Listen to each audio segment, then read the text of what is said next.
Të nderuar shikues, takojmë sërish me të pashoq me një tjetër ftuar në studio. Fokusi në javën e fundit fushatës elektorale padyshim do të jetë 11 maj, ndaj unë jam sonte në studio me një tjetër kandidat, këtë herë i koalicionit Shqipëria Bëhet, Endrit Shabani. Mirëmbrëma, mirë se erdhët. Faleminderit. Si po shkon fushata?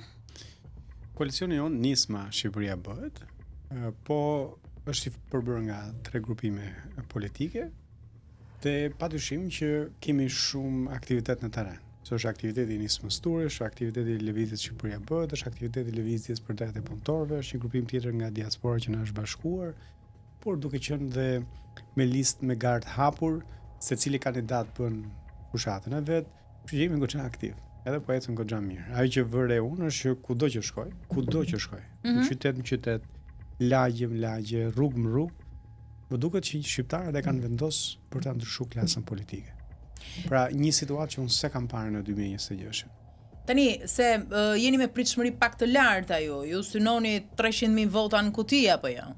300.000 është me këmbë në tokë kjo lloj pritshmërie apo ajo mbetet për të parë, padyshim që keni marrë zemër nga sondazhet ndoshta, nuk e di ku e bazoni këtë analizë. Ja, ku e bazojmë këtë takimet.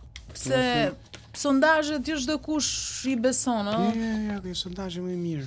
Takimet për lagje.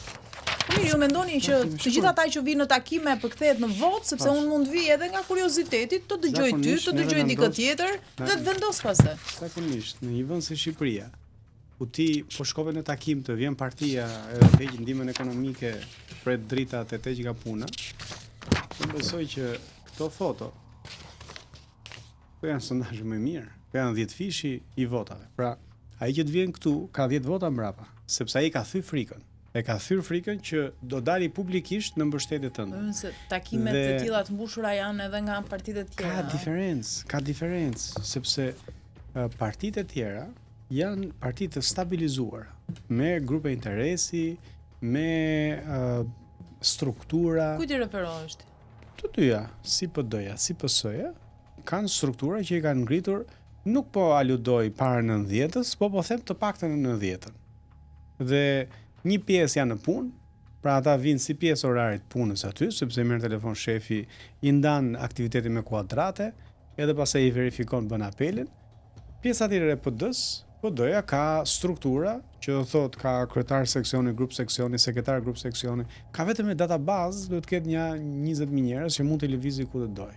Të cilët i ka mbajt me rroga, i ka mbajt me para publike kur ai qenë pushtet, kështu që mos krahasoni këta që janë njerëz të lirë, që ne as kemi mundësi të paguajmë, as nuk ju kemi bërë në nder, s'kemi qenë kurrë në pushtet, as nuk ju premtojmë në një gjë sepse nuk kemi ky profil, me partitë të cilat kanë realitete të fabrikuara. Gjithsesi, se sa do të marrim, kjo do vendoset të dielën. Ne do ta shohim. Por unë besoj që nuk është jo realiste që të mendosh që të rinjt do marrin 15% votave, sepse 300.000 janë 15% vota. Unë po them, kudo që shkoj, hypi në taksi, në autobus, në dyqane, në zyrat e shtetit, shqiptarët janë lodh me këtë qeveri, janë lodh që përballë kësaj qeverie të jetë një si Sali Berisha me çetën e vet, dhe po vuajnë faktin që prindrit po vdesin vetëm e po i gjenë mbas disa ditësh se nuk kanë një njerëz që t'i çojë gotë ujë. Nuk e di se si mund të votojnë akoma më për këtë. Kështu që prandaj them të thuash që 50% do votojnë për të rinjt, më duket më shumë se realiste. Nuk më duket fare hiperbol. Megjithatë të dielën do e shohim. Me që përmenda këto pjesën e sondazheve, sepse ka shumë, për shembull nga opozita nuk priren ti besojnë, duke qenë se nuk i leverdis rezultati që del aty. Ju prireni ti besoni sondazheve? Jo, sondazhi është një fotografim i momentit. Është një metodë e vjetër për të gjetur, për të projektuar rezultatet zgjedhore.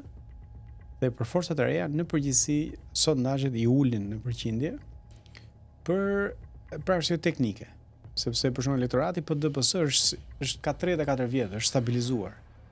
Elektorati i forcave të reja është i pastabilizuar, që do thotë shumë nga ata që votojnë për forcat e reja e kanë vendosur që do votojnë për të rinj, por ndoshta ajo akoma se për cilin.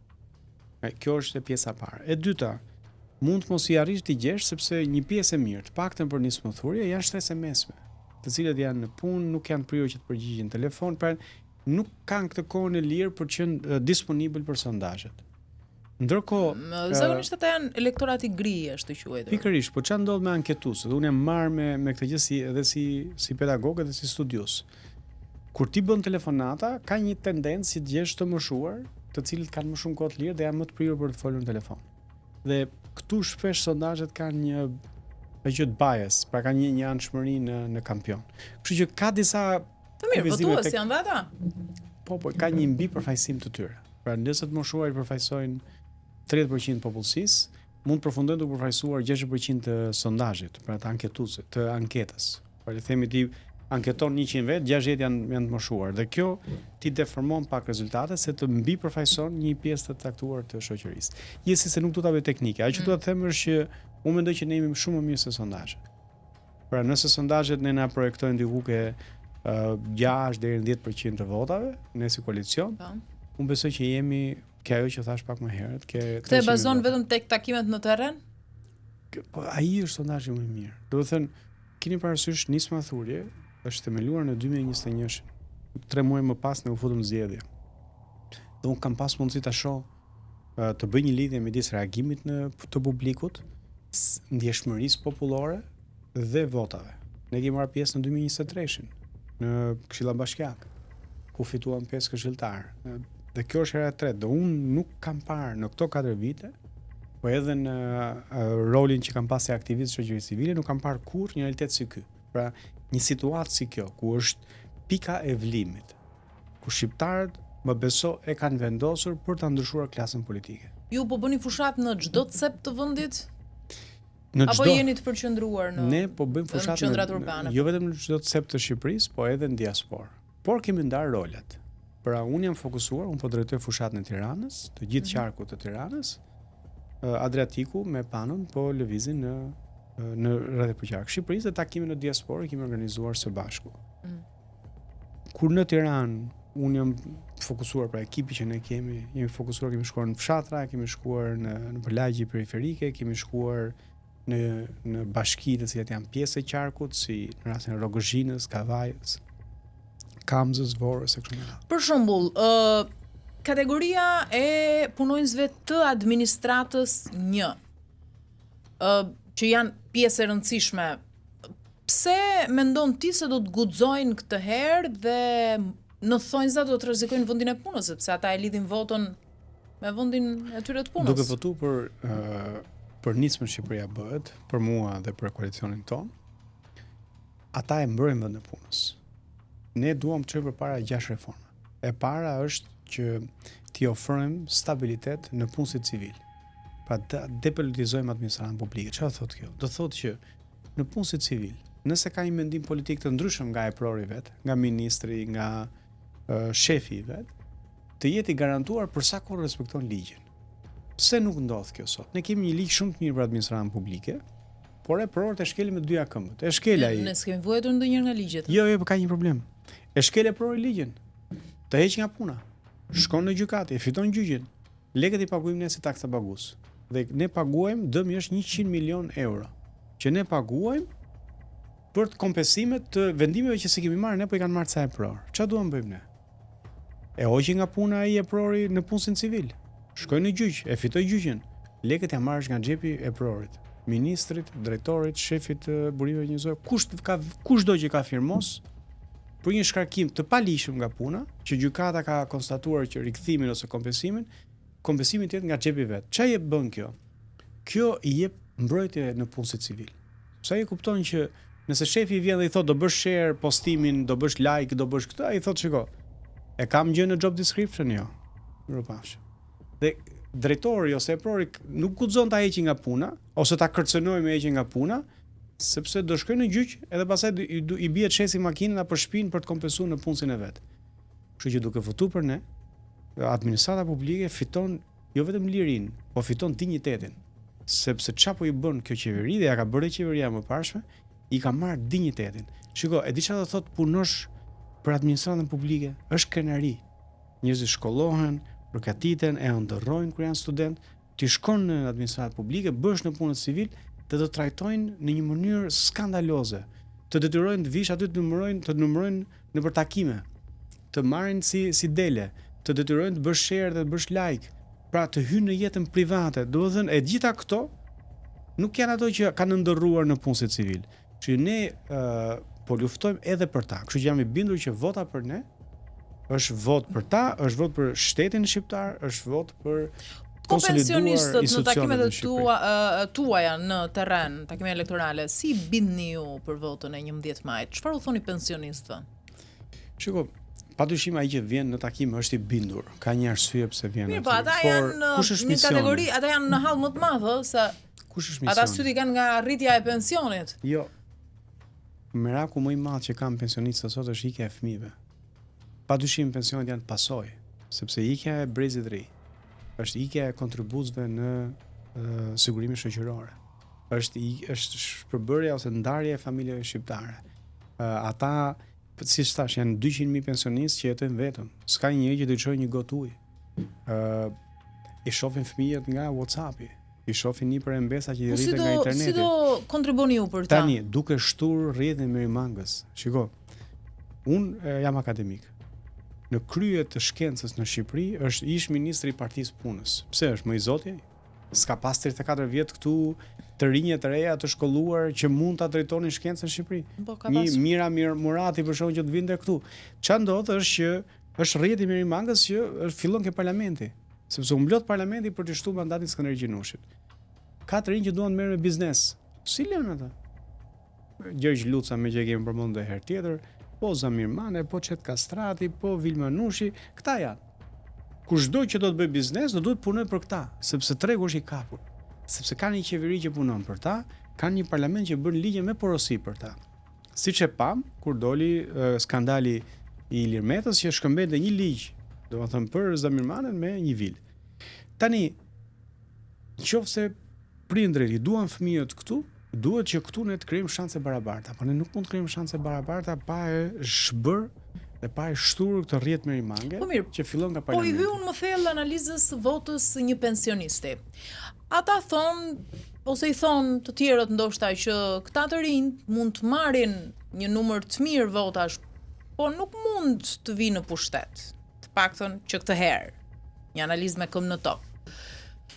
Atëherë pse ta çojmë ne votën në dëm, thon ata, sepse këta edhe nëse hyjnë në parlament, nëse nuk qeverisin, nuk bëjnë dot gjë për ne. A kap kamera këtu? Po, kam drejtje. Kjo është ta çosh votën në dëm. Pra, kjo është popullsia e Shqipërisë. Ne do të them popullsia e Shqipërisë nën qeverisjen e këtyre që janë sot në garë, Rama, Berisha, Meta, ka shkuar nga 4 milion banor në 2 milion banor. Kjo është vot dëm. Pra ta çosh votën për këta, është vot dëm. Është vot për ata që kanë largu fëmijët, është vot për ata që i mbajnë fëmijët larg, është vot që të vazhdojnë fëmijët të rinë larg sepse këtu s'kan më perspektivë. Kështu që kjo është vot dëm. Kjo është ta djegësh votën dhe kjo është të djegësh perspektivën e të rinjve në këtë vend. Tani ju thatë me këmbë në tokë ne nuk mund të qeverisëm. Kush e tha këtë? Me këmbë në tokë, asnjë nga këta që nuk merr 71 mandate nuk qeveris dot. Që do të thotë, nëse ne ja dalim ti zbresim ata me këmbë në tokë, që do të thotë ti ulim tek 69-ta, praktikisht asnjë nga ata s'qeveris dot. Dhe ku i dihet, ne mund të krijojmë një rebelizëm aty brenda parlamentit, brenda forcave të vjetra, po me një ndihmë ndërkombëtare, me një dinamikë aty brenda, që mbas kësaj të diele të japim Shqipërisë një qeveri të re, të japim një fytyrë të re, të japim një rrugë të re dhe të japim fund tranzicionit politik. Kjo është me këmbë në tokë që mund të ndodhë. Sepse pala përballë rrezikon, siç Rama vetë po ja thot socialistëve, rrezikon që të mos ketë 71 mandate. Tani ne jemi në javën e fundit të fushatës, kështu që do dua në mënyrë shumë përmbledhur, ndoshta me piketat kryesore, programin tuaj. Shikoj, ne kemi një manifest politik, ne kemi 33 projekt ligje, kemi ide pafund. Unë dua që njerëzit na votojnë më pas për ato. Tani duhet na votojnë që ne të shkojmë në parlament të përmbyllim atë betejë që kemi nisë jashtë parlamentit. Duke qenë jashtë parlamentit dhe kemi çuar 6 çështje në SPAK, kemi prerë fijet që vidhin lekë të ilaçeve, kemi çuar 2 ministra jashtëuar në burg, biznesmen, oligark, të cilët kanë marrë toka publike, por kaq kemi pas mundësi të bëjmë nga jashtë parlamentit. Duke u futur në parlament, duke krijuar atje duke ngritur grupe komisione hetimore, duke çuar para nisma ligjore, ne mund ta përmbyllim këtë cikël duke rikthyer shqiptarët pasurinë e vjedhur. Pra, dhe vetëm atëherë do ketë drejtësi ky vend. Kur pasuria që ka qenë lekët e ilaçeve, që janë bërë vila në Bregdet, konfiskohen, sekuestrohen, i kthehen popullit shqiptar, ne kemi përmbush misionin në këtë fazë të historisë, padyshim. Pastaj kemi edhe një vizion se si mund ta zhvillojmë Shqipërinë, por në këtë fazë duam vot proteste, duam vot për ta shturë kapjen e sistemit dhe duam vot për të hap derën, sepse këtu sistemi është mbyll dhe është mbyll për ne, për të rinjt. Të vjetrit janë brenda, e kanë mbyll derën dhe ne duam ta hapim atë derë, ta hapim sistemin, të krijojmë shanse të barabarta dhe këtë mund ta bëjmë vetëm duke larguar të vjetrin. Çdo i ri që hyn në parlament nxjerr një vjetër nga parlamenti. Dhe pa larguar të vjetrit e politikës, ne nuk mund të rikthehemi të rinë në shtëpi. Por këtë dua që njerëzit na votojnë. Pastaj, nëse duan ta dinë kush është vizioni jon, ne kemi që tani nisma.al, kemi vizionin ton politik, kemi manifestin ton politik, kemi edhe disa projektligje që duam të çojmë përpara. Një nga këto reforma për shembull, për ta zhbërë këtë sistem, për shembull, është Tribunali i Pronës. Ne duam që mbas 34 vitesh të zgjidhim problemin e pronës në Shqipëri, që është zvarritur për 34 vjet. Pra u nda prona për 6 muaj atëherë me ligjin 751, kanë 34 vite nuk po e nxjerrin dot gurin nga lumi. Ne duam bëjmë këtë që thash pak më herët për t'i dhënë për ta depolitizuar administratën publike, për t'i dhënë garanci dhe mbrojtje në punësit civil. Ne duam që të vendosim kufizim mandatesh për çdo funksion drejtues. Nga kryeministër po deri poshtë, ke shef departamentin nëpër spitale apo nëpër universitete, për t'i dhënë rotacion brezësh, mundësi dhe oksigjen shoqërisë dhe mundësi të rinjve për të ecur përpara në fushat e veta. Ne kemi reforma të tjera që në thelb synojnë shturjen e këtij sistemi, kësaj rrjeti merimange që ka kap potencialin për të rinjt. Si po duket fushata që po bëjnë të vjetrit, meqense po i referohemi kështu, në kornizën e një tallavaje, duket e gjitha, ndoshta ju merreni në terren me programin, me hallet e qytetarëve, por ata zënë më shumë vend në media. Fatkeqësisht, Keni vënë re një gjë ju. Në Tiranë ka City Lights. Janë këto posterat që janë me neon. Keni pa një herë për shumë aty, keni pa fytyrën e Berishës ose të Ramës? Pse se kanë vënë? Sepse ata e dinë shumë mirë, edhe strategët e vetë dinë shumë mirë që njerëzit ju ka ardhur majtunës me fytyrën e këtyre. Këta as nuk mund të premtojnë më tani, edhe për arsyeën që i kanë provu të gjitha. Çfarë do të thonë, ai do dalë do premtoj diçka, do premtoj ujë 24 orë? Po shqiptari do shkojë do hapi rubinetin, do shohë që ka ujë depozite. Do premtoj për shembull Rama thot për shembull premton pasaportën europiane, po ndërkohë ti mund të shkosh dhe të shohësh radhën për abone. Pra kur ai nuk i jep dot abone pensionistëve, do t'i japi pasaportën europiane. Po dakord, po ai konfirmohet në pushtet. Pa si atë bëhet? Ngelet për të parë në të dielën. Por Mirë, unë flas për mendoj historikun, deri tani shumë të paktën edhe. Po, për historikun është historiku. Edhe Dhe me të gjitha mbas- llojet e sondazheve, pritshmërive. Mbas të dielës do jetë histori. Dhe në lidhje me sondazhet, unë nuk di një sondazh, ndoshta ju mund ta keni parë, unë s'e kam parë, që e nxjerr Rama mbi 50%. Jo, nuk e nxjerr, po Kaq. mbi të tjerët e nxjerr. Aq duhet, s'ka rëndësi. S'ka rëndësi. Ai mund të ketë një makinë, po nuk ka çel skuadri. Pra ai mund të ketë 70 mandate, por nuk formohet qeverinë. Për cilën un kam bindjen që edhe për shkak sondazheve, edhe për shkak të realitetit, edhe për shkak dinamikave, edhe për shkak shpartallimit që ka bërë SPAK-u, ku ne kemi dhënë një dorë, sepse 6 për çështjet që ne kemi çuar në SPAK janë ministrat e Ramës, 2 për ministrat e Ramës janë burg, kemi çuar ne me kallëzimet tona. Kështu që unë jam i bindur që ai do marrë vota, padyshim, për 1001 arsye, po jo mjaftueshëm për qeverisë. Kështu që ne nuk mund t'i bëjmë llogaritë të ardhmen, nisur nga çfarë ka ndodhur në të shkuara dhe për një arsye tjetër. Nuk është më e njëjta Shqipëri. Nuk është më e njëjta Shqipëri. Do të thënë, për herë të parë në historinë tonë janë 250.000 njerëz nga diaspora që do votojnë. Po, për këtë do të pyesja, e ke ndjekur besoj shumë parregullsi po regjistrohen për votat në radhët e emigrantëve, sidomos në Greqi. Ka vend për dyshime këtu? Çfarë po ndodh? Unë mendoj që diaspora nuk po i përgjigjet Edi Ramës. E kam thënë edhe kur kemi bërë një intervistë më herët bashkë, po e them prapë, se do kemi mundësi ta verifikojmë të dielën. Diaspora do ta surprizojë Ramën, sepse Rama ja ka dalë me strukturat e veta t'i kontaktoj të gjithë. ose një pjesë shumë të madhe, nuk do t'ja dalit i bindi për t'i marrë votën. Dhe ajo po ndodh. Pra nuk po i përgjigjen. Pra ata që patronazhisti i kishte identifikuar si votues potenciale etj, nuk po i përgjigjen. Dhe këtu pastaj do janë gjithë ngar kush e kush ta delegjitimoj, kush e kush të përpiqet të krijojë të hedhë hije dyshimi. Por rezultati ka për qenë mbres lënës nga pikpamja e mesazhit që diaspora do t'i japë Shqipërisë për ndryshim. Edhe më vjen mirë sepse diaspora ka kontribuar gjithmonë për demokracinë në Shqipëri, ka kontribuar financiarisht, ka kontribuar edhe politikisht. Po me këto krime zgjedhore, ku tashmë ka hyrë në lojë edhe vetë SPAK-u, të cilët ju i besoni shumë. Si ke pritshmëritë nga radhët e opozitës, për shembull nga Partia Demokratike, janë bërë disa kallëzime në këtë drejtim. Shiko, ne kemi marrë pjesë Ju jeni në terren, si po shkon fushata? Domethënë, ka vërtet drithije, ka vend për krime zgjedhore, është ndryshe këtë herë. Është ndryshe këtë herë. Haseni ju me shumë vështirësi përballë pushtetit që përdor një mekanizma, se di tani. Tani ka një gjë. Unë nuk kam qejf ta ankohem, sepse kur i kemi hyrë kësaj gare e dim se kë kemi përballë. Nuk kam unë asnjë surprizë. Po ju edhe do të denonconi se në momentin që ne kemi denoncu, thash kemi çu ministra në burg, do të thënë këta poshtë nuk i llogarisin fare. Por po them që ne e dim kë kemi përballë. Dhe përballë kemi një pushtet të inkriminuar, i cili përdor grupet kriminale për të marrë vota. Dhe kjo nuk është nga këto konspiracionet, kjo është provë nga SPAK-u. Çfarë tregoi SPAK-u për rastin e Çyrpes në Durrës? Tregoi që grupet kriminale kishin ndikuar direkt në renditjen e Çyrpes në listë. Çyrpja nga ndjer kishte marrë vota dhe i kishte sjell. Çfarë tha Rama sot? Rama sot sol njësoj si kreu i bandës së grupeve kriminale, i krimit organizuar, i tha votuesve, nëse nuk votoni për Partinë Socialiste, mos dilni hiç nga shtëpia. Mirë, këtë e ka bërë gjithmonë ai. Jo, çfarë bëjnë grupet kriminale? Bëjnë këtë bëjnë. Shkojnë i thënë, po nuk votove për Partinë Socialiste, do të marr kartën e identitetit. Rama këtë bën. Pra ai sillet si kapo band.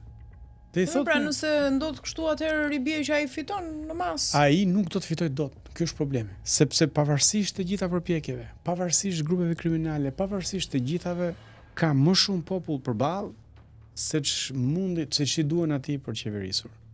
Kështu që duke ditë që është kështu siç është, çdo votë që do futet në kuti do numërohet.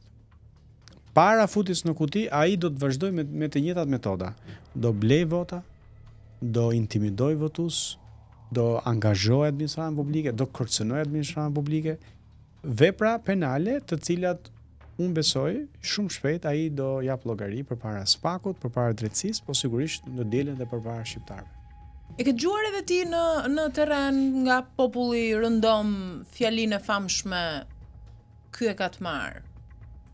Unë, nëse ka socialist që kanë plan të votojnë për Edi Ramën, i them ky e ka të marrë, që mos u lodhni, rini shtëpi. Jo, sepse qarkullon shumë kjo. Nuk e di a e ke dëgjuar ti, po unë e kam dëgjuar shpesh për shembull. Ajo është mantra.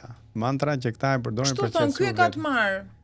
As diskutohet fare, bile siç e thot ai vet, domethënë që do formoj qeverisë diskutohet, po vuan për një shumicë të cilësuar. Po i vërtetës, ai javës kaluar tha mos votojnë këta të rinjta se këta do na kthehen si lak në fyt, tha, si LSI. Janë farat LSI-sta, se do të pyesja për këtë. Kush ishte logjika? Çfarë donte thoshte me këtë deklaratë? Logjika ishte që këta duan të vinë tani këtu dhe do na kushtozojnë pushtetin, pra nuk do qeverisim dot pa këta.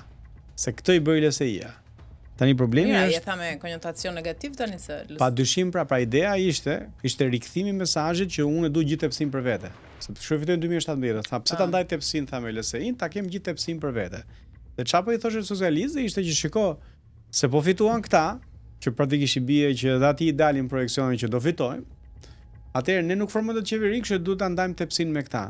Po kush është shqetësimi? Shqetësimi është që ne nuk jemi si LSI-ja, se po të ishim ai nuk do ishte i shqetësuar. Se ai tepsin është mësuar me enda. Po ai di shumë që ne nga qësimi si LSI-ja do duhet ta dorëzoj tepsin, se ne po shkojmë atje për ta përmbysur tepsin me gjithë tavolinë. Dhe nga që e di këtë, tenton të mobilizoj të vetët për të thënë që jepini kurajo se na erdhën këta dhe na morën pushtete apo plaçkën e. Të pyes popullor çfarë unë ty. Ju jeni idealist, të pavarur, nismëtar, të pa ndikuar nga askush, sepse besoj e keni dëgjuar që ka nga ata skeptik që thonë këta janë të futur nga pikërisht nga radhët e establishmentit vjetër, nga pushteti ndoshta, por jo vetëm, për të konfiguruar rezultatin që duan të mëdhenjt në zgjedhje. Në 2021-shën na i bënin këto akuza. Në 2023 na i bënin këto akuza. Ne u bën 4 vite. Do të thënë, në këto 4 vite, kur të dyja palët, pra Rama ose ata të PS-s thoshin që këta janë të Berishës, këta ose të Bashës, këta të Bashës dhe Berishës thoshin këta i ka futur Rama. Ne kanë qenë 4 vjet kohë. Në këto 4 vite çka kemi përfituar? Se po ti qip Ramës ose Berishës, në këto 4 vjet, këta ai quhet opposition research, këta që na kanë gjetë edhe të dashurat e 8 vjeçares, do na kishin gjetë se çka kemi përfituar nga Rama apo Berisha. E para, e dyta, është shumë e thjeshtë se kaq. Unë e shoh komin si zgjatim të familjes. Dhe ka në çdo shoqëri, në çdo familje ka njerëz të përgjegjshëm për familjen e vet, dhe çdo shoqëri ka njerëz përgjegjshëm për shoqërinë e vet. Dhe unë siç e shoh me përgjegjshmëri dhe me integritet rolin e pedagogut, siç e kam parë me integritet rolin e aktivistit, e shoh me integritet dhe rolin në politik.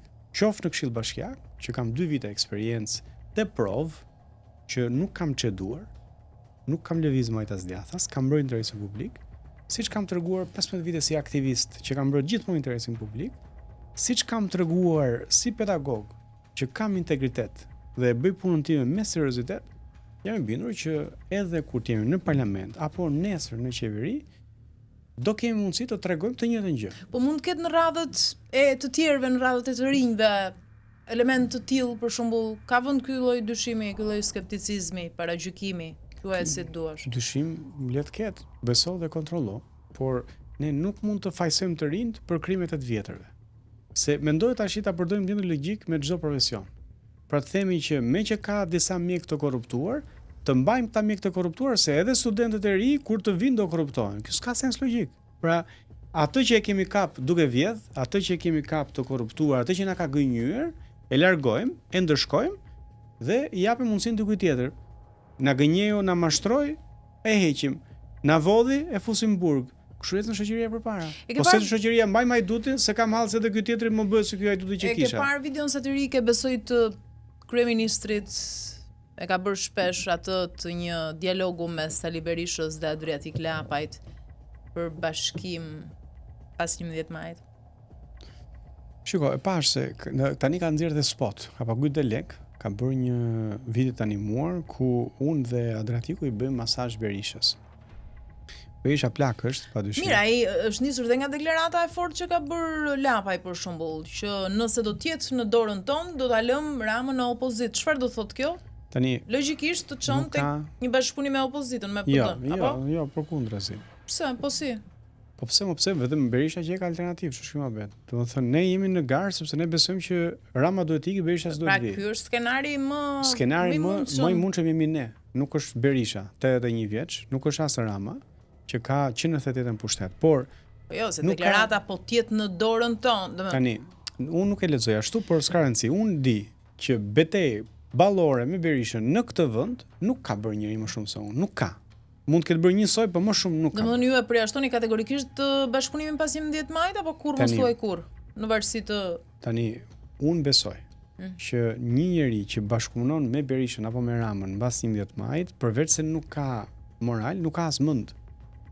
Sepse praktikisht është vetvrasje politike në 30 vjet, moshën 30 vjeçare. Se kështu i bie. Pra ti është në humner me këta. Këta po gremisen. Ti që ke kundër bashkëpunëtorit tënd. Edhe një, Adriatiku nuk është kurrë me as me Ramën as me Berishën. Nuk thash është me Ramën dhe me Berishën. Tani, e thënë më shkoqur, Lapaj ka thënë të qartë këtë gjë, të nënkuptuar, pak më kështu e kanë nënkuptuar shumica se unë e kam të dëgjuar këtë. Atëherë ka thënë, do ta çojmë vendin e zgjedhjet parakoshme. Po. Jemi dakord? Tani Ramën e çojmë në opozitë nëse do të mbetet në dorën tonë. Pra nëse ne do të jemi një lloj faktori alla LSI-e, siç e tham pak më parë. Sepse LSI-ja atëherë do bashkohemi me PD-n, me Berishën, çojmë Ramën në opozitë, se kështu kuptohet kjo tani. Po ti mund ta lexosh dhe që do vrasim Ramën, do t'i marrim organet, po problemi është çfarë bën sens logjik, dhe sensi logjik është që ka thënë që nëse është në dorën tonë, nuk do i bashkojmë votat as me Ramën, as me Berishën para në shkojmë zgjedhje parakoshme. Unë mendoj ndryshe. Unë mendoj që nuk ka nevojë të shkojmë fare zgjedhje parakoshme. Brenda parlamentit do t'i gjejmë votat për një qeveri të re. Pa Ramën, pa Berishën, pa çetën e Ramës, pa çetën e Berishës.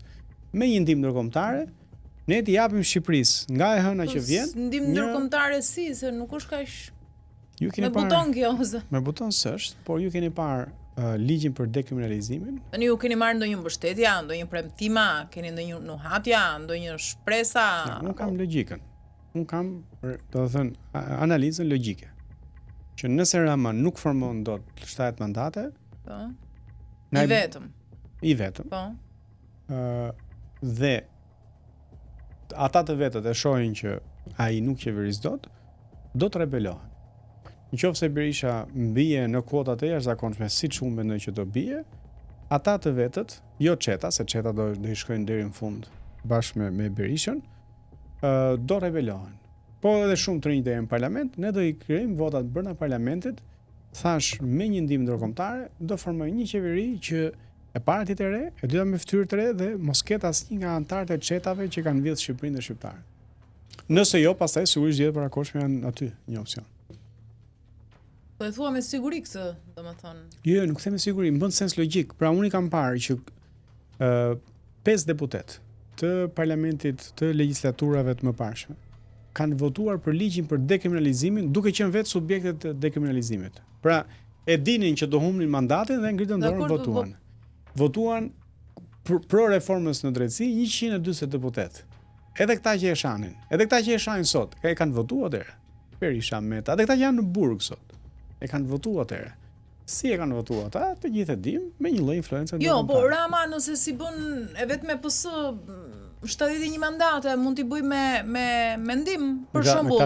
Jo, PSD-ja për shembull i ka premtuar bashkëpunim. Po PSD-ja si fillim në farë mënyrë pas 11 majit. PSD-ja si fillim do duhet t'i ketë një herë, pastaj t'ia japi Ramës. Po do shohim. Unë po them që ekziston mundësia që ne të kemi një qeveri të re të hënën. Nëse nuk do kemi një qeveri të re, mirë të hënën jo, se ai shpejt do numërohen ato këtu. Aty fillon. Zvaritet. Dakor, por e para, e dyta, nëse nuk mund të kemi një qeveri të re, unë jam i bindur që të pak do kemi një opozitë re. Një opozitë serioze që nuk djeg karrige, por çon spak, çon projekt ligje dhe është një alternativë konkurruese. Pra nëse Rama është hajdut, ke një opozitë me integritet. Nëse Rama është i vjetër, ke një opozitë të re. Nëse Rama nuk ka program, ke një opozitë me vizion.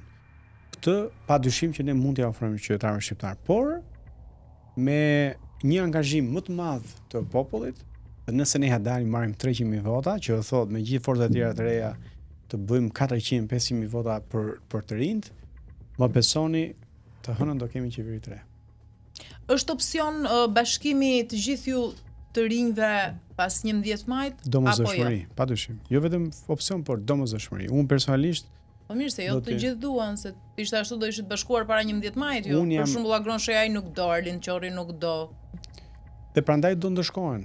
Për shembull, unë mendoj që strategjia që ka zgjedhur Arlind Qorri do ta lejë jashtë parlamentit, dhe më vjen keq për këtë.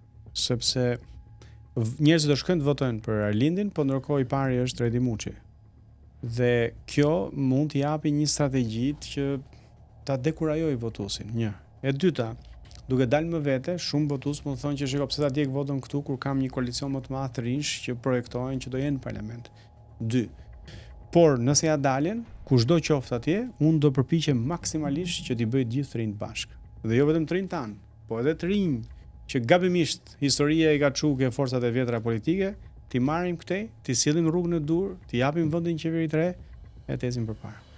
Tani ti nuk je orakulli, por do doja një tabel finale si është ti rezultatin e përgjithshëm për të gjithë pas 11 majit. Shiko, unë jam ndoshta me një trend, me një afërsi, se nuk do t'i hym tani numrave. Unë basta nuk kam vënë kurrë në jetë dhe nuk marr vesh nga basta. Pra, bëni ju sondazhe të brendshme?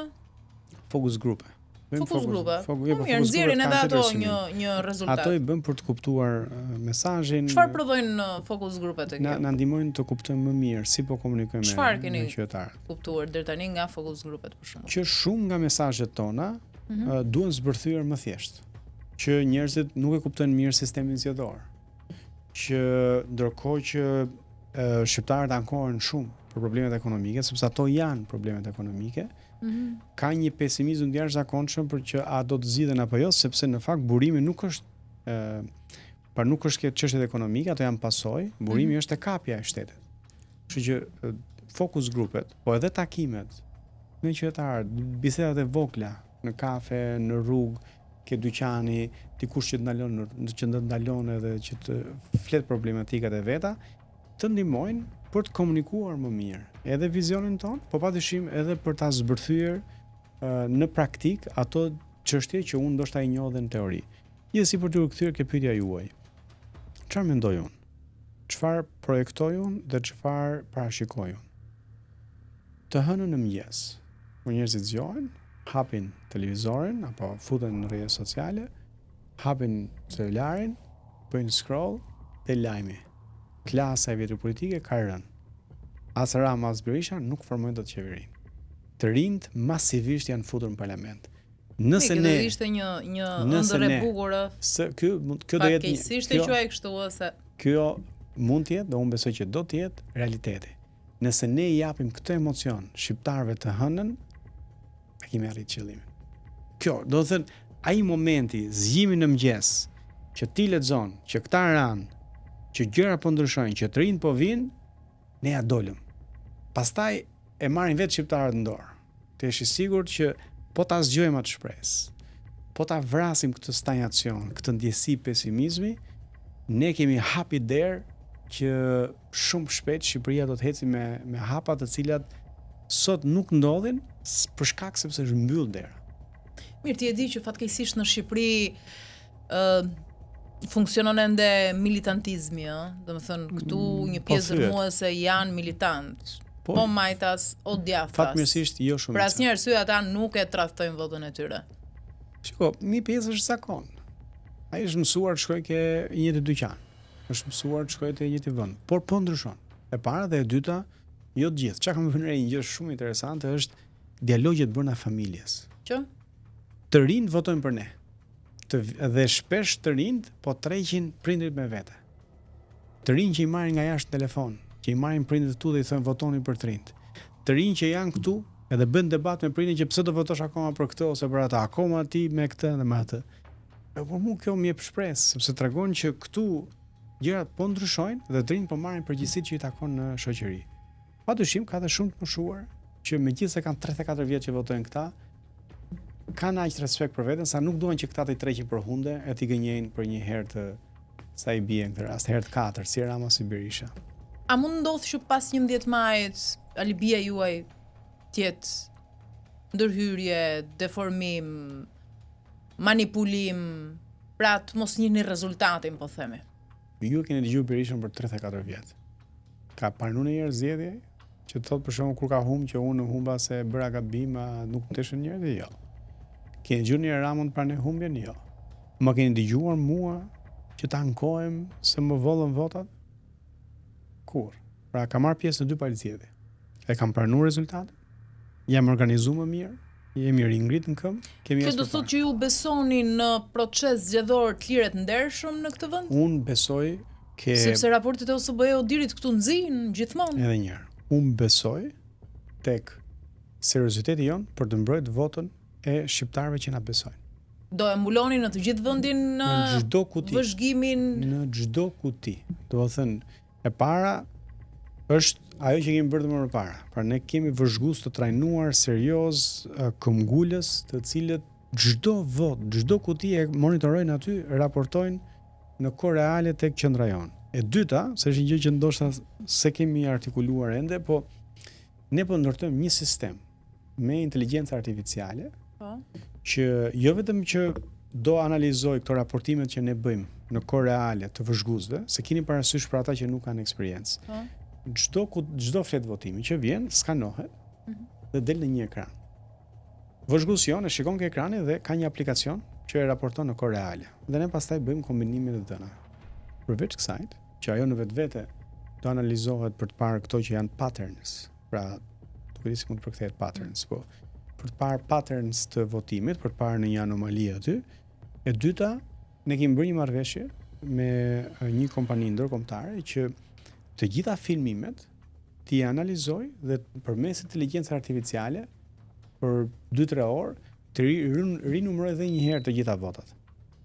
Në mënyrë që të kemi 3 verifikime. Pra, rinumërimi elektronik që e bën programi, rinumërimi që ka bërë vëzhguesion dhe rinumërimi që kanë bërë ata numërusët në tavolinë. Në qoftë se ka një mos përputhje, e parë ne do kërkojmë padyshim në atë kuti specifike verifikimin dhe e dyta do të çojmë spak siç kemi bërë, do të bëjmë edhe nuk ka asnjë dyshim. Po, bashkëpunimi i brendshëm me Shqipëria bëhet si po ju shkon, se ne nga jashtë nuk shohim asgjë, shëndever dukeni. Po pse mos jemi ne, grup të rinj jemi, gard hapur jemi, secili kontribon me aq sa mundësi sa ka. Ju ka kushtuar shumë fushata? Si keni dal me llogarit? Me të ardhurat tona është shumë, duke pasur parasysh që ne nuk jemi të pasur. Mirë, ju keni bërë një fushat pompoze edhe në diasporë për shembull. Aty ka rënë më shumë në sy. Shiko, ne si nisma kemi një buxhet që marrim nga KQZ në bazë të rezultatit zgjedhjeve të 2021.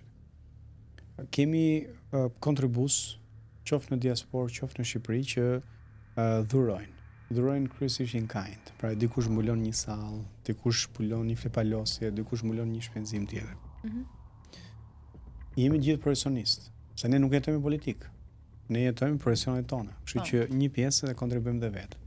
Po kontributi më i madh që kemi janë vullnetarët, sepse angazhimi i njerëzve në mënyrë vullnetare është kostoja më e madhe që na ulet në shpenzimet e fushatës.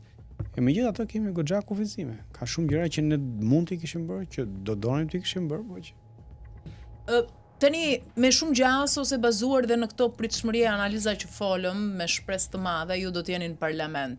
E ke menduar ndonjëherë në refleksion me veten tënde që ndoshta një ditë kur të kem pushtet ose kur ti hyj me të dyja këmbët politikës, si fillim nga të qenit në parlament etj, mund të bëhem dhe unë si këta, sepse pushteti edhe të deformon, pushteti të josh, të fut në atë kënetën e vetë, po përdor këto termat e kryeministrit. Padyshim që këto janë dilema që çdo njeri shëndetshëm duhet i ketë me vetën e vet. Sepse ka nga ata që thonë skeptikët, për shembull, kam dëgjuar edhe këtë variant, që më mirë këta që i kemi provuar, se sa këta që nuk i kemi provuar, po të mos i provosh, do të thotë që ku e di ti se këta nuk korruptohen, këta nuk vjedhin, për shembull. Domethënë, ky argument zakonisht thuhet, majm këta se këta u ngopën, këta që do vinë sa të ngopen edhe këta. Po unë nuk besoj që këta janë ngop ndonjëherë. Domethënë, kur ti shikon se si e vjedhin këtë vend, besoj është e konfirmuar që këta s'ngopen. E para, e dyta, ti vërtet mund të kesh skepticizëm për ata që si ke provuar, po këta që i ke provuar që të vjedhin, nuk ka asnjë sens logjik ti mbash. Tani për të rikthyer tek unë. Jo, sepse abuzohet me këtë i ndershëm, po njeriu duhet provuar se ku e di ti që është i ndershëm? Padyshim. Tek e fundit, ëh. Padyshim, por ke mundësi, sepse këta kanë qenë të pandershëm që kanë hyrë në politikë, që nga historiku që kanë pas. Ne kemi, siç të thash, kemi ca prova. Profesionin tonë kemi bërë me integritet. Domethënë, ka në Shqipëri dhe pedagog korruptuar. Ka në Shqipëri dhe mjek të korruptuar. Ka në Shqipëri njerëz të cilët i kanë shit kauzat si anëtar shoqërisë civile. Ka njerëz që shiten në Këshilla Bashkiake. Unë jam në Këshill Bashkiake, i kam pa këta të LSI-s që kanë i morën votat me PD-n, tani janë gjithë ke PS-ja. Unë kam qëndruar. Këshilltarët e tjerë të nismësuar kanë qëndruar. Pra, kemi dhënë provën, ndoshta nuk janë të mjaftueshëm, po deri tani provat që kemi dhënë janë në anën e besimit. Tani për të rikthyer pak, ta bëj pak më personale gjën. Në atë sallë parlamenti unë jam ulur si kryetar i parlamentit rinor, 18 vjeç. Në sallën e Këshillit Bashkiak unë jam ulur si kryetar i parlamentit rinor. Pra, unë kam vite që kontriboj në shoqërinë shqiptare, kam krijuar një identitet dhe një profil timin. Unë nuk kam hyrë për të shit as fytyrën, as emrin, se një emër kam. Kështu që kjo është një pjesë. E dyta është arsyeja pse kam hyrë politikës. Unë kam një shkollim që më jep mundësinë që nëse do gjëmoja paran, do kisha qëndruar në Londër. Kolegët e mi që kanë studiuar me mua në Oxford dhe janë fut në sektorin privat në Londër apo në vende të tjera në New York, në vende të tjera të botës, i bëjnë më shumë para se sa unë. Unë nuk jam njëri që gjymoj parat. Unë dua që jeta ime të ketë kuptim. Dhe jeta ime nuk ka kuptim nëse unë vjedh popullin tim. Jeta ime nuk ka kuptim nëse unë marr paratë e ilaçeve, nëse unë vjedh lekët e fëmijëve, nëse unë vjedh lekët e rrugëve, nëse unë e ngrej pasurinë time në kurriz të njerëzve të tjerë. Është ky misioni dhe arsye pse kam hyrë politikës. Unë i kam hyrë politikës që fëmijë, sepse du ta transformoj qytetin tim, ku kam lind dhe jam rrit, dhe du ta transformoj Shqipërinë. Kam ato mendimet e mia, vizionin tim. Nëse populli shqiptar më beson, do ta bëj realitet. Nëse nuk më beson, do përpiqem derisa të mundem. Por ky është profili që kam ndërtuar në jetën time dhe nuk kam ndërmend ta tregtoj për ku di un përfitime financiare që disa njerëz e kanë ardhur fatkeqësisht. Puna e parë që kanë bërë kanë qenë ministër që 18 vjeç apo 20 vjeç, por as kanë pas ndonjë gjë për të humbë, edhe rezultatin e kemi parë.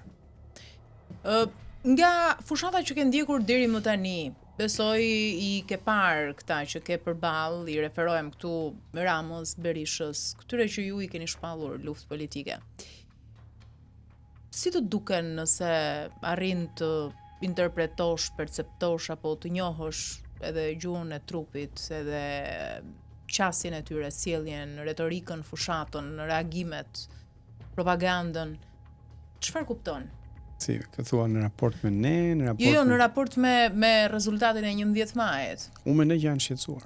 Do një kryeminist që ka 12 vjet pushtet, e del për ditë dhe sulmon të rinjt, nuk e bën nga asnjë pozitë tjetër përveç se nga pozita e Afrikës. Dhe pozita e Afrikës është që po i rrshket tokën në këmbë. Dhe unë besoj që nga njëra anë ai ka frikë të jetojë si qytetar i zakonshëm, se s'ka jetu, ka qenë 98 ministër. Dhe dyta, ai e di shumë mirë që ditën që humbet pushtetin, mund të mbasë edhe lirinë, sepse të përballet me gjithë zullumet që i ka bërë Shqipërisë dhe shqiptarëve. Në datat 15 dhe 16 maj këtu zbarkojnë liderët e Europës. Lajm shumë mirë. Po, po themi për kujdesjen e kryeministrit Edi Rama. Ata vinë për Edi Rama, ata vinë për shkak. Mirë, në vazhdon e propagandës së tij me të drejtë për të thënë që me mua ju jeni të sigurt drejt Europës dhe shumë shpejt, për shembull. Tani për këtë Rama vet në prani të përfaqësuesit të Bashkimit Evropian tha që është e vërtetë, tha, se e pyeti një gazetar, është e vërtetë tha që Bashkimi Evropian nuk e kushtozon votën me se kush qeveri është në pushtet. Dhe këtë Bashkimi Evropian e ka bërë të qartë. Po ka një gjë që njerëzit mund ta vendosin këtë diel në raport me Bashkimin Evropian. Është kush na përfaqëson ne në Bashkimin Evropian. Do të thënë, imagjinohet tash ja tavolinën e Bashkimit Evropian të Shqipërisë atje në Parlamentin Evropian. Mirë, edhe më kritikët ja kanë njohur këtë. Një sekond. Mendoj pak. Këtë arritje e Edi Ramës në 12 vite, edhe më kritikët po them. Mendoj pak tavolinën atje. Edhe këtu me Parlamenti Evropian, këtu majtës është Zeqinea e Roskovecit, Tërmet Peçi. Në rregull. Tërmet Peçi i Tepelenës, është Ceno Klosi, që është në një tip SPAK, është Frida Krivca, që ne kemi kallëzuar për vjedhjen e fondeve të AZBR-s, që vini taksa paguesit europian, edhe këtej djathës është Flamur Noka, Tedi Blushi, Adriana Kalaja, në kush të përfaqëson më mirë. Nëse këta të përfaqësojnë ty në Bashkimin Evropian, në 11 maj jepja se këta janë e ardhmja. Nëse ty të vjen zor që këta njerëz të dalin të flasin emër tënd nga shtëpia, jo më nga Shqipëria, ke një grup të rinj, të cilët vinë me shkollim perëndimor, me një profil perëndimor, por edhe profesionistë të cilët kanë pas guxime. Shikoj çka kemi bërë ne. Bashkimi Evropian sot i ka pezullu fondet me Shqipërinë, sepse këta i vidhin. I vidhin këta. Ne kemi çuar SPAK. Kemi përgatitur dosjen, kemi çuar SPAK, kemi kërkuar SPAK-ut, hetoj, konfiskoj pasurinë, lekët që janë vjet, ktheja jo vetëm popullit shqiptar, se janë taksa paguesit europian ata, po i kanë sjell për fermerin. E t'ia shpërndajmë fermerëve. Tani kë do i çojmë ne? Do i çojmë prap këta që i kanë vjedh lekët e europianëve? Këta do i çojmë atje në Bashkimin Evropian? Apo do i çojmë këta që e kanë denoncu vjedhjen e fondeve të BE-s? Kështu që unë besoj që nëse ka një gjë që ne mund ta vendosim, është kush na përfaqëson? Kë do të çojmë? Unë mendoj që është më mirë çojmë këta. Që janë, më falni se kam shumë foto. Çojmë këta. Të rinj profesionistë, pa kusure, si kanë vjedh as një qindark shqiptarëve dhe as një qindark europianëve. Nëse duan të çojnë hajdutët, patyshim është drejta e qytetarëve shqiptar, por unë s'besoj që do e bëjnë. Kam një pyetje, keni hasur vështirësi ose më saktë si e keni pasur qasjen apo predispozitën nga media si partner i rëndësishëm në një fushatë elektorale? Nuk qahem për atë pjesë, po unë e di që jetoj në Shqipëri. Unë si Jo, studius. se ka edhe që qahen, që s'kemi hapësira për të dalë, se media është e rëndësishme gjatë fushatës elektorale. Domethënë, ka që ankohen, po them, sepse kjo ekziston, kështu që Kjo ti është nuk e ankesa në këtë drejtim, e kam fjalën ju të në koalicionit tuaj. Në 90 ditë e fundit, unë kam pas 21.605.122 shikime ke faqja ime në Facebook. A, ti po thuaj që është zëvendësuar tashmë roli medias?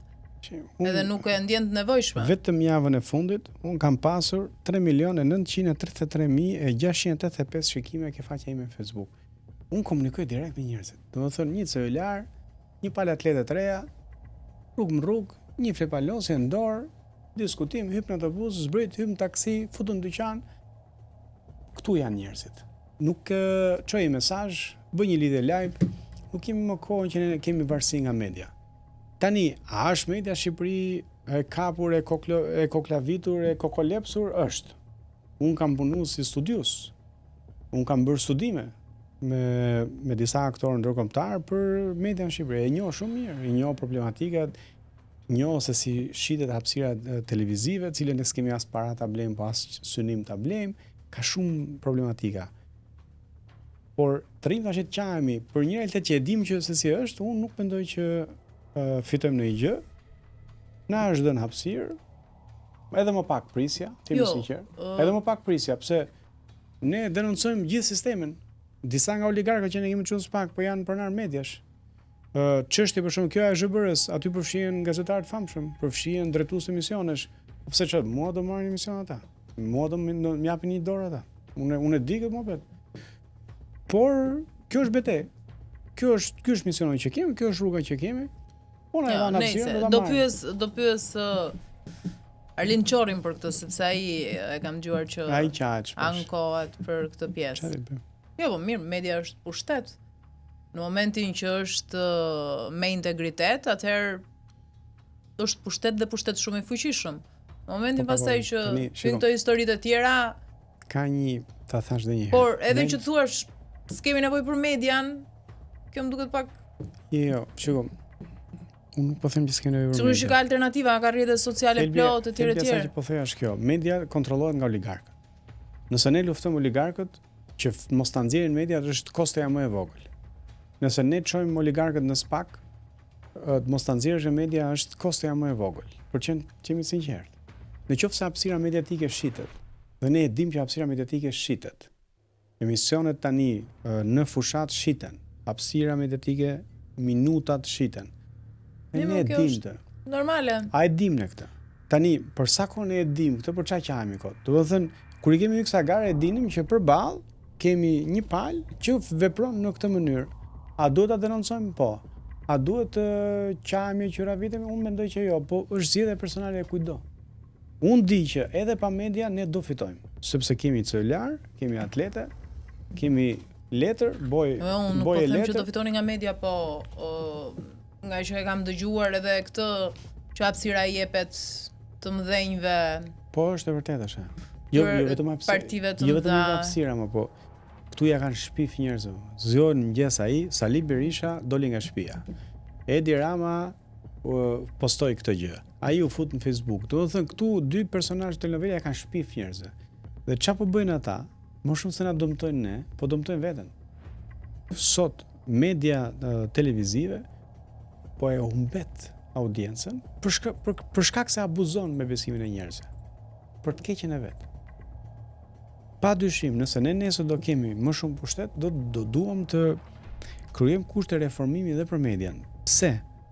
S'kam hallin unë që ta nxjerrin në televizor. Unë kam hallin që gazetarët të jenë të lirë. Dhe problemi kryesor që ka media sot është që gazetari nuk është i lirë. Dhe nuk është i lirë prej presionit politik, por nuk është i lirë për presionin të pronarëve, të cilët praktikisht e përdorin media si gjyle për të vendosur gjoba, për të përfitime lejesh ndërtimi, për përfitime të tjera kështu me radhë. Ne duhet të krijojmë kushte që gazetari të jetë i lirë, të jetë i mbrojtur edhe nga pronari i medias. Duke filluar që nga një ligj për pronësinë e medias, duke filluar që nga garanci për drejtat e gazetarëve etj. Po thash, si më thënë, hap pas hapi. Kjo është një betejë që duhet ta bëjmë dhe do ta bëjmë. Në këtë moment, çfarë hapësirë na jepet, ne e marrim. Unë falenderoj shumë që të kisha në studio, me siguri do të jemi edhe pas 11 majit, se kjo është java e fundit e fushatës elektorale. Shpresoj shumë që kur të vini pas 11 majit, t'jeni me rezultatet që keni dëshirë mbi të gjitha për te pritshmërisë. Unë të falenderoj shumë, sepse siç e përmendë, është java e fundit dhe kjo është një javë shumë e rëndësishme ku hapësira mediatike mbyllet pafund, kështu që unë e vlerësoj shumë. Dhe e dyta, shpresoj që mbas 11 majit vi me lajme pozitive për Shqipërinë. Po se hyra unë në parlament, as hyri Adriatiku, a hyri ky, a hyri ai, kjo s'bën ndonjë diferencë. Ama nëse ne kemi dalë të zbresim pleqët e politikës, të fusim të rinj në parlament, të kthejmë të rinj në Shqipëri, atëherë do jetë një bisedë shumë optimiste. Faleminderit edhe suksesa. Faleminderit të nderuar miq, me të pashoq do të rikthehemi sërish sigurisht me të tjerë të ftuar në këtë kulm të fushatës elektorale.